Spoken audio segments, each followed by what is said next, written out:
Let's start by preparing our reference image, or the photograph of your subject. I'm not using a photo of a real person, I'm using this realistic 3D model of a person here as my subject. But in either case, you'll probably have a photograph like a JPEG or something like that. So let's go ahead and get started by opening that image in Corel Painter. You could just go to File and Open. And with that image open, let's go ahead and see how this will look if we simplify it into some simple shapes and colors. So if we look over here in Color Set Libraries, there's a 9-step value scale.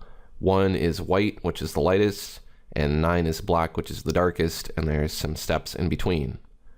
Now it's up to you how many different steps you want to have in your piece. If you want it to be more simple, you'd probably want to use fewer steps, like maybe 4 or 5. And if you want it to be more complex, you could use something like 9 or more. So let's go ahead and go up to Effects, Tonal Control, Posterize using Color Set. Now what this is doing is this is converting the colors in the image to black and white and forcing them to be these 9 steps in the value scale. So you can see that black is the absolute darkest area. There really isn't much white in this piece, if any at all. I think the lightest color ends up being a 2, but if you wanted to add in some white, you certainly could. So this will really help us plot out where we're going to put each value of color. You don't have to use black and white, and you don't have to use realistic colors. This black could be purple, and this gray could be orange, or whatever color you want. You can use any colors here. So let's go ahead and save this as a reference image. We'll go to Save As. And I'm just going to call this model BW. That'll be short for black and white. I'm going to save this as a PNG. And now we can go ahead and prepare a new canvas to start creating our portrait. So we will go to New, and you can choose any size portrait that you like. I recommend that you choose a standard frame and print size. That way you won't have any trouble printing this. I have several presets here for that. If you want a smaller piece, you could choose 8 by 10. If you want a medium piece, you could choose 11 by 14, and if you want a larger piece, you could choose 18 by 24. One thing to keep in mind is portraits look a little weird if they're too big or too small, so you probably want a setting somewhere between 16 by 20 and 11 by 14. I'm going to go ahead and work at 11 by 14 this time, and the resolution, of course, you would want to set to 300 for something that's a little bit smaller, or if you're working larger, you could reduce the resolution to 150 if your computer's a little slow. Go ahead and click on OK. We have a new canvas. And I'm going to go ahead and keep my canvas wide, but if you wanted to rotate it so that it's tall, you could go to Canvas, Rotate Canvas 90 degrees clockwise. Let's go ahead and place in our reference image. We'll go to File, Place, and I'm going to choose the full color image or the photograph of the subject that we're going to use to paint. And I'm just going to go ahead and click OK to place that. Now I'll go ahead and move it with my arrow tool to move it into place. And if I want to make it bigger, I'm going to go to Free Transform, which is also found in the Edit menu. Go ahead and just click OK to convert this layer to a regular layer. Then if you drag in the top corner here on this box that surrounds your image, you can resize it. Now, if you don't hold Shift, it's going to squash, and that's going to be bad. So you want to hold Shift while you're dragging to keep everything in proportion. Click the check up at the top to commit your transformation. You can, of course, use the layout grid, which is next to layers here, and choose Enable Layout Grid. And this will help you plot out a nice place to put your subject. So you want to try to either put areas of focus within the box, along the lines, or at the intersection of lines. So let's go ahead and just do something kind of straightforward here. I'm just going to put the subject's face right in the middle here, and I'm going to make it a little bit bigger with Free Transform. If you want to scale it up while keeping it in proportion and scaling from the center, you can also hold Alt at the same time while holding Shift. It's up to you how much negative space you want to have on your piece. One thing to keep in mind is if you're going to be printing this on a gallery wrapped canvas, you'll want to keep in mind that some of this edge is going to wrap around.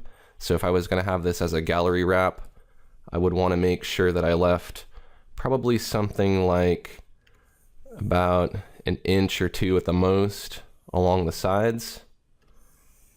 So I would just kind of visually imagine a little bit of a border that might wrap around. So in that case, I would probably want to move the subject down a little more, that way the top of the head doesn't get cut off. So let's go ahead and go with that.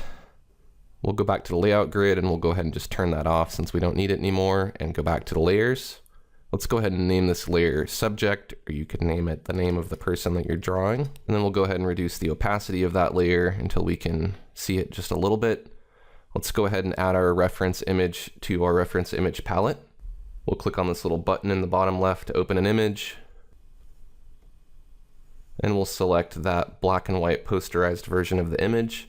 If you want to make it a little bit bigger, you can go ahead and move this window out and drag it open.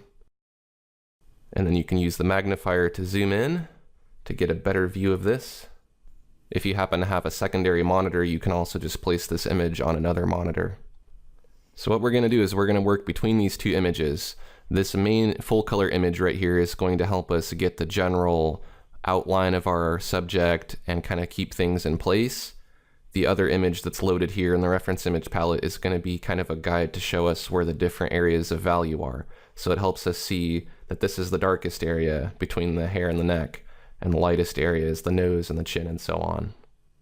So I like to go ahead and start with the darkest colors first, because those generally kind of outline things and give you the overall structure of the face, and they're also the easiest to find and the easiest to put in. So let's go ahead and create a new layer, and let's call this dark. Now what we're going to do here is essentially start from dark to light, and we're going to work our way up to build this form. So as we add lighter and lighter colors on top of our darker colors, it's going to start to make the face build up into a three-dimensional shape. Now we can choose whichever colors we want. You don't have to use black for your dark color, but what you want to do is you want to choose a very, very dark color.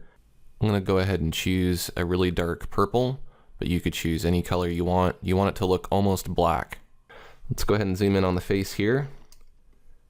And let's choose the scratchboard tool. I'm going to use very few brushes for this just to make this quick and easy and spontaneous.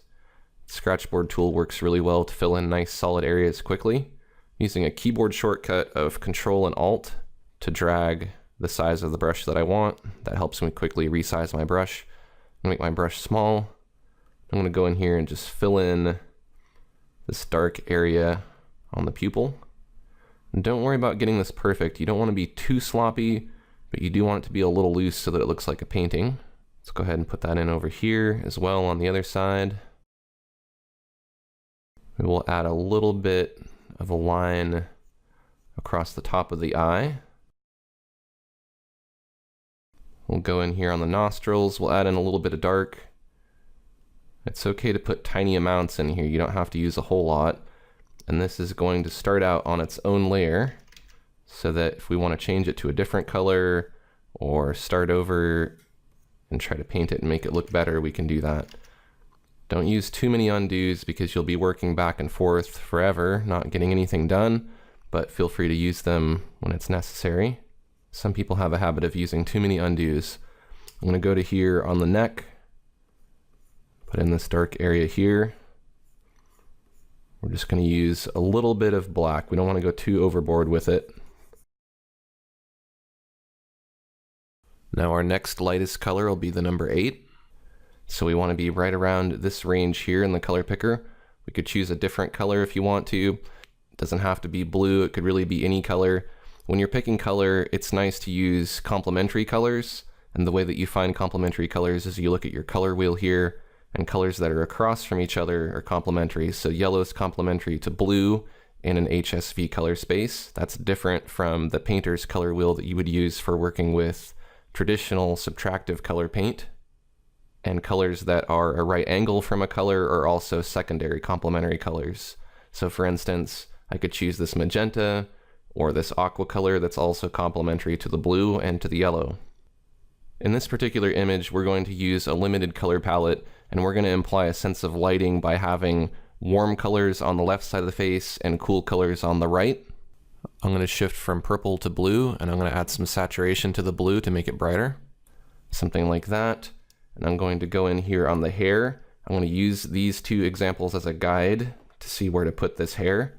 So I'm going to use that same smooth scratchboard tool. I'm going to make it a little bit bigger, and I'm going to try to be kind of spontaneous here when I draw. I want to stay within those guides that I have, but I also want to try to paint my brush strokes following the direction of the hair. It's very important, and you want to let the brush do some of the work for you by getting these nice tapered strokes. Now this particular brush utilizes pen pressure, and if you're not getting this nice tapered stroke, you may have to calibrate the brush. You'll want to look under brush calibration here. You'll want to click on this little bottom right icon, and you'll want to calibrate your brush. Just draw a test stroke using firm pressure to light pressure. my stroke would be something like this. And then you should get that nice pen pressure.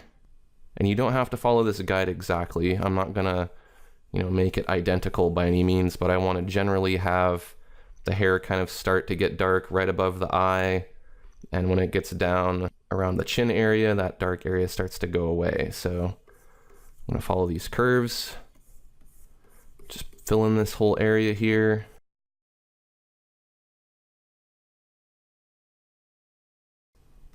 I'm going to pan down a little bit using spacebar on my keyboard. I'm just going to put in some dark next to that almost black color there.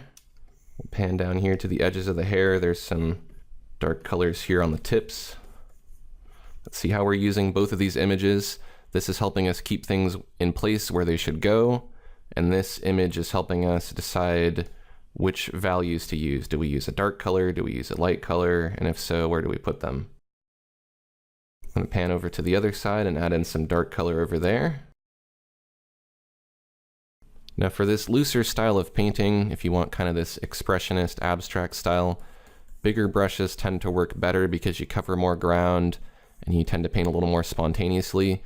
So I'm using bigger brushes. I'm not going to go in here with like a teeny tiny brush and draw every single little hair, because then it's a little too detailed for this particular style. So try to just simplify things and use big blocky colors and shapes. Go ahead and pan up to the scalp. Lots of nice dark areas there to fill in.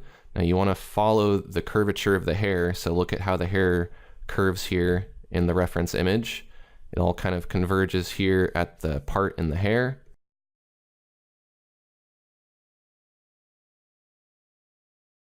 All right, so those parts were fairly easy. Let's go ahead and scroll down here to the eyes. Now, if we zoom in on our reference image here, we can see that there's some dark colors surrounding the eyes. If it's hard for you to see the difference in values, you can take your color sampler here and you can click somewhere, let's say on this dark eye color, and you can see approximately where it is here on the value scale. So that's slightly above that darker color that we were using. So let's go ahead and add a new layer. Let's move that below the dark. Let's call this 7. That represents where it's at on the value scale. That's just easier than calling this dark and dark 2 and dark 3 and dark 4 and all that. So I'm going to add a little bit of color to this. I'm going to maybe shift the hue a little bit towards cyan and use that same scratchboard tool. And now if we paint with this, we're going to be painting underneath that dark color, so we don't have to worry about painting over it. So I'm going to go ahead and just fill in some of this like I see in the photo here. So all around the eye, it's pretty dark. Up into this eyebrow area, you can kind of see the shadow it casts in the full color image. And then that starts to blend into the hair color. So we'll just go ahead and fill it all in like this. There's a couple dark spots on the other side here for the corner of the eye. A little bit for the shading on the iris. A little bit surrounding the pupil.